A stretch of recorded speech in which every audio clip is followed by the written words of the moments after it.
Hello, dear students. Welcome to my channel and welcome to the Signal and System playlist. In this playlist, we are discussing about the signal and system from the very base.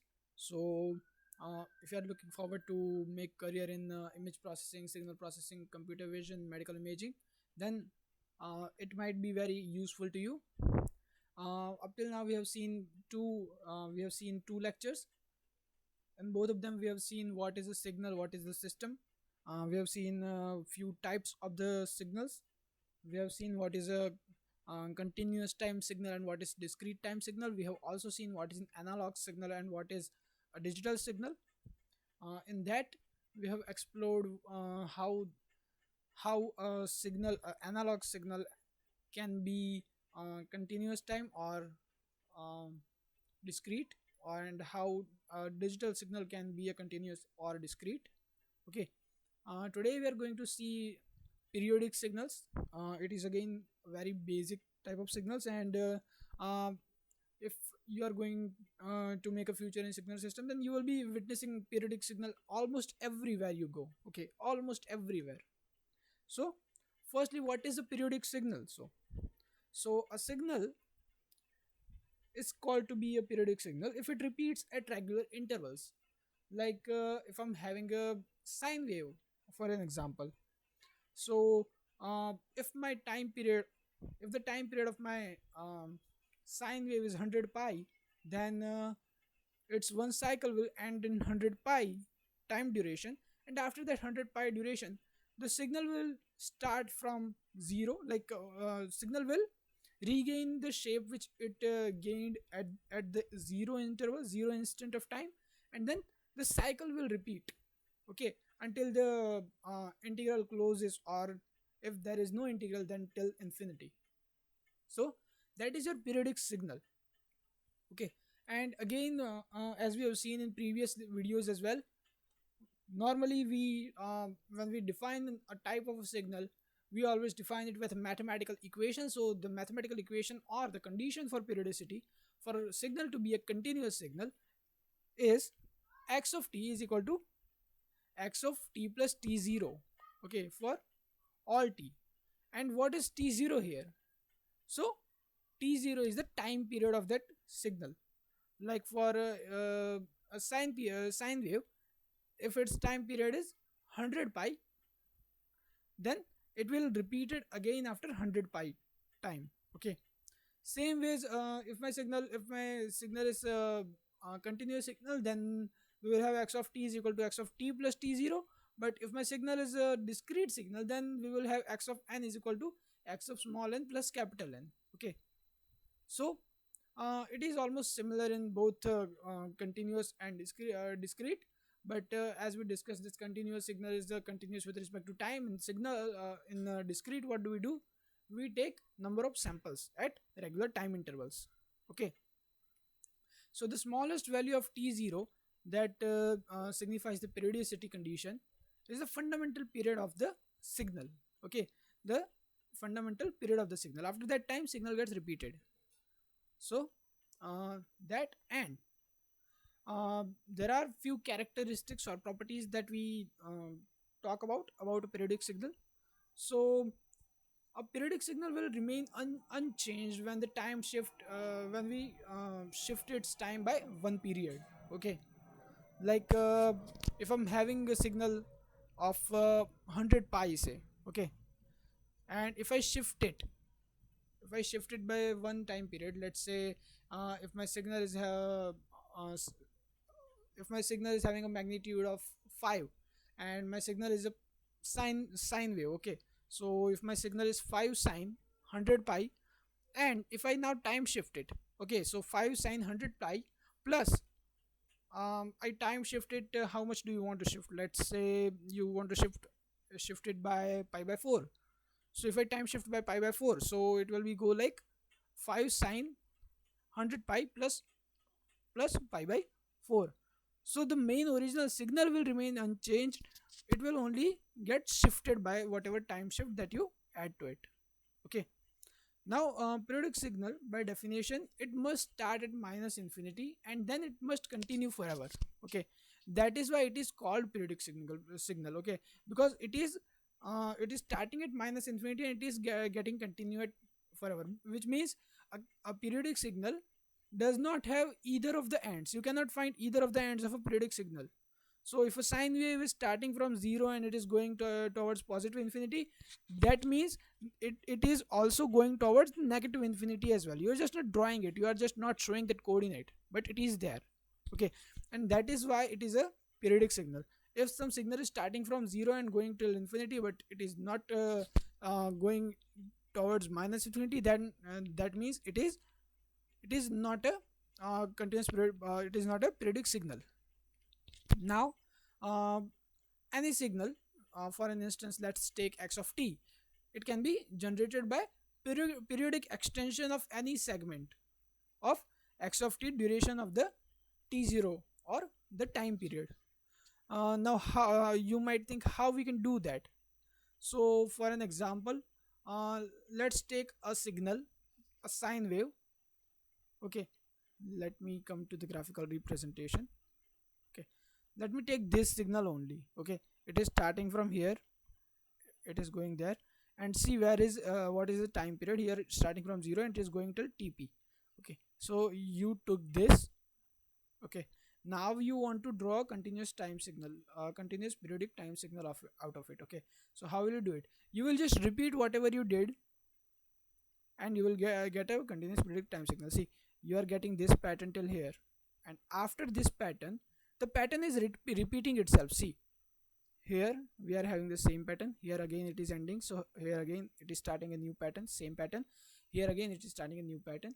So that is how you can plot a periodic time signal with the extension of any segment of the time period duration. Okay, and the area which was under that signal towards the x-axis, let's say, at any duration is always same. See, this area, see, it is pretty much visible from here that this area is very similar to this area, right? See, this area, you can see it is equal to the previous two areas. So areas under x of t over any interval of duration t0 will always remain same for your periodic signal. Now coming to towards the examples of few periodic signals. So most of the signals that you will see, if you are an electrical engineer, then in your power electronics, whatever signal you will become in front of mostly be periodic signals. Okay, because you most probably will be dealing with sinusoidal functions, except that you will be dealing with uh, sometimes cos functions as well. Cos function is nothing but sine wave, pi by 2 degree shifted, 90 degree shifted, so that's cos wave for you. So if you are in ec, at the in that too you will be facing you'll be coming in front coming towards periodic signal a lot. Okay, because in electronics or electrical, whenever you go towards power electronics, you will see almost everything is on sine waves. Okay, sine function. Except for that, you can take example of square wave if you are familiar with PWM, pulse width modulation.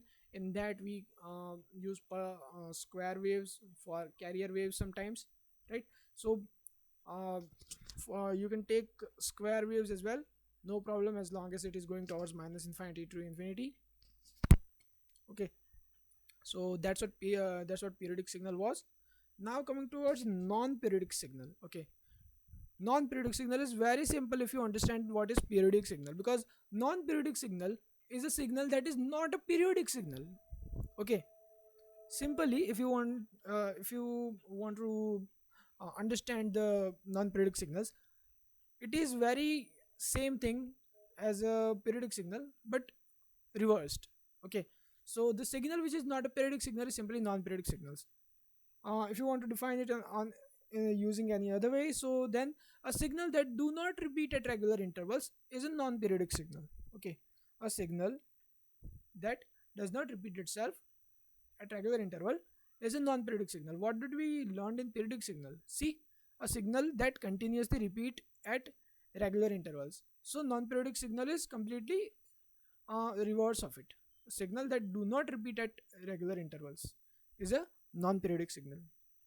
Then how can you express it mathematically? Okay, so mathematical expression is also same as the periodic signals. Instead of using equal to sign, we are using not equal to sign, because if the time period would be equal, then it would be converted into periodic signal. So x of t is equal to x of t does not equal to x of t plus t0 for all t's. It is called non-periodic signals. Same goes for uh, discrete. Okay, the one I told you before was for continuous signals, but for discrete we use n instead of t. We are not taking time, we are taking number of samples here, right? Then non-periodic signals do not have any fundamental period. Why they don't have any fundamental period? Because they are not getting repeated after a certain extent, right? If they are not getting repeated, then how can they have a fundamental period, right? The very base of the fundamental time period is that signal gets repeated. That's why it has been discovered. But if your signal is not getting repeated, then you don't need fundamental time at all. Okay, and what is the example of non-periodic signal? So example of non-periodic signal is x of t is equal to e raised to minus at, which is I think maybe we have an image, maybe no, we don't have any image of it, but you must have seen it, right? How does e raised to minus at looks like, right? It goes something like this, something like this. Imagine if this is my square, this is my box, and it will something go something like this. Okay, now coming towards the graphical presentation or graphical representation of periodic and non-periodic signals. So how do you graphically show a signal to be a periodic signal? So here on the right side you can see a periodic signal. See, it is having some time period after what it is getting repeated. See, 0 to tp, and after that it is getting repeated as we saw earlier. Same you can see for the discrete time period as well, that it is getting repeated after tp time. Okay, which is not this case for a periodic signal or a non-periodic signal. We say, see here, see, this signal is not getting repeated after a certain time or certain uh, time period. Okay, so it is a non-periodic signal because it is not getting repeated. It started from here and then it ended from here. There is a no fixed time period of it. Okay, so that is a non-periodic signal. Now if you want to make your signal a periodic signal, in order to signal to be a periodic signal, we have seen what are the conditions for signal to be a periodic signal, right? See, here we have a condition: x of t must equal to x of t plus t0, and x of n must equal to x of n plus n plus capital N. Okay, so let's try to validate it. So first we have written the very equation which needs to be satisfied in order to signal to be a periodic signal.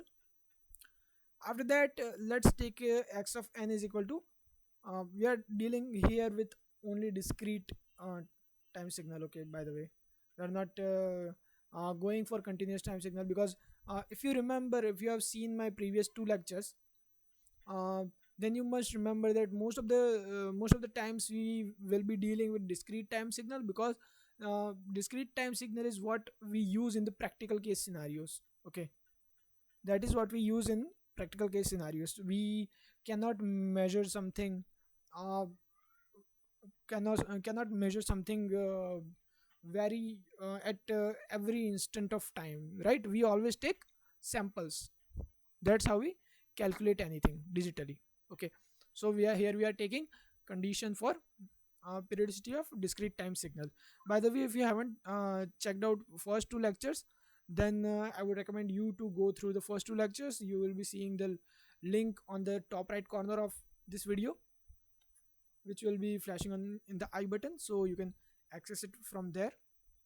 Now uh, let's take a discrete time signal. So let's for instance take discrete cosine function or cos. Okay, so let's take x of n is equal to a cos omega n plus theta.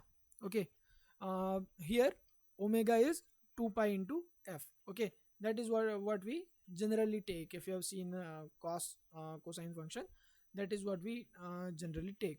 Okay, and plus theta, which is time shift, whatever time shift you give. Okay, so let's take x of n is equal to a cos omega n plus theta.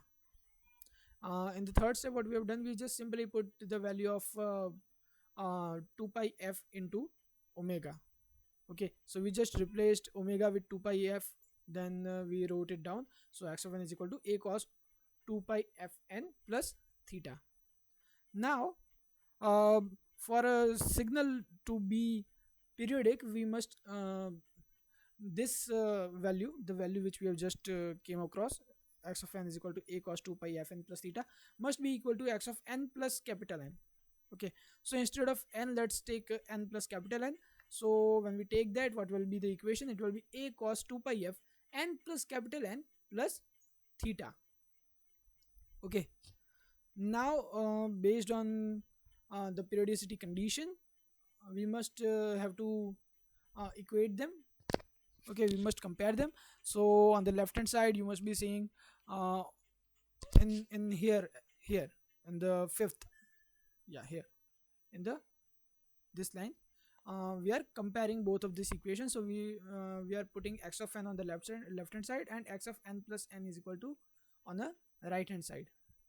So uh, sorry, I said it reversely. X of n plus n in left hand side and x of n in right hand side we are taking. So here you can see a cos 2 pi f n plus n plus theta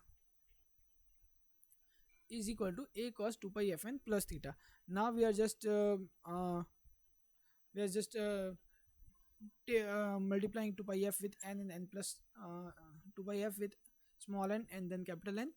So we are getting 2 pi fn plus 2 pi fn plus theta, and on the right hand side you are getting 2 pi fn plus theta. Now if this condition is true, which means if both of them are equal, that means this 2 pi f and capital N, 2 pi f and capital N must be equal to 2 pi k. Now you must be wondering, what is this 2 pi k, where did it came from? So remember your mathematics or calculus class. Remember in the beginning of the playlist itself, I told you I would need you to tilt your calculus hats a bit, because uh, this course requires a little bit calculus in it.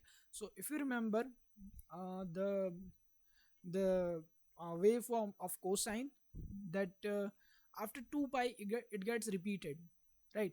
And if k is an integer value,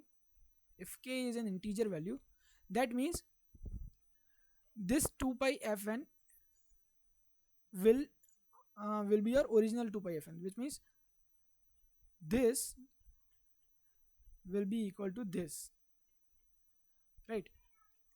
And theta is already equal to theta here. So this means this this must be equal to that, something like that. Then your cosine your cosine your cosine function comes back, where did it start from? So for that you need your capital N to be an integer. Okay, you want this value of f into n to be an integer value. Okay, then only you can then only your cosine value will back at where it started. I think it would be better if I have shown you visually, like with a diagram or something, but right now I don't have diagram. Maybe I will be able to show it to you in the next class.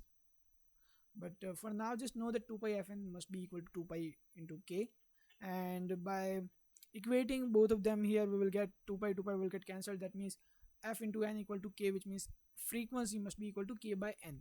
And remember we told you that n always is an integer, and here k is also an integer, so it is a ratio of two integer numbers, okay, where n and k both are integers. Okay, so what is this condition shows? The condition, what is the condition now? It is the condition is f must be equal to k divided by n, and here n and k both must be an integer numbers. So this condition shows that discrete time signal is periodic only if the frequency is a rational number. Okay, what is a rational number? It is ratio of two integers. Okay, so discrete time signal is periodic only if the frequency is rational. Now for let's say for instance, if I'm having a signal x of t is addition of two different signals, let's say x1 of t plus x2 of t. So the condition for that those signals to be periodic, the condition for both of those signals to be a periodic would be t1 divided by t2 is equal to n divided by m.